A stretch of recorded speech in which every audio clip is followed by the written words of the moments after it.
राजनीति ना व्यवसाय केमिति हेले एते कोटीर मालिक। बीजेपी रो संपत्ति हिसाब शुणिले होश उड़ीजिवो। 10,000 कोटीर कैश रिजर्व केउठु आसिला एते टंका।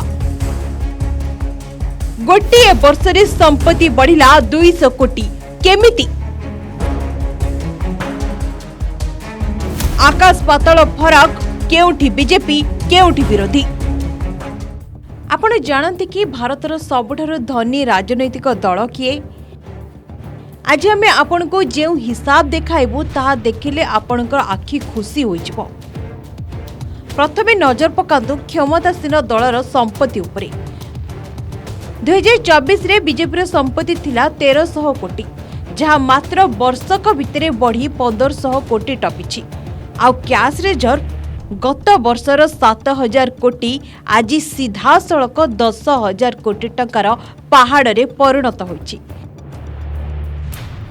अर्थात केवल 10,000 कोटी टंकार कैश अछि बीजेपी पाखरे। सेपरी दलर आय मध्य 4300 कोटी आश्चर्यजनक भावे 7600 कोटी वृद्धि पाइछि। तेबे आमे समस्ते जानिछे निर्वाचन आसिले पानी भड़ी खर्च हुए पैसा। सेपरी गत निर्वाचन रे मध्य बीजेपी रो खर्च थिला 1700 कोटी, जहाँ चलित वर्ष प्राय 2 गुण अधिक होई 3300 कोटी छुईलाणी। तेबे आपण भाबुथिबे जदि बीजेपी पाखरे एते तेबे अन्य दलक पाखरे केते अछि, अन्य दलगुड़िको केउठी अछंती।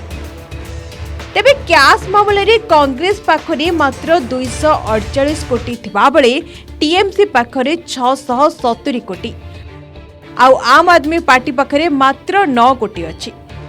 निर्वाचन खर्च रे कांग्रेस रो 900 कोटी तुलन रे बीजेपी रो 3300 कोटी आकाश पातलर फरक। सबु विरोधी को मिसाई देले भी एही तालिकार आख पाखरे केही पहुंची नांती।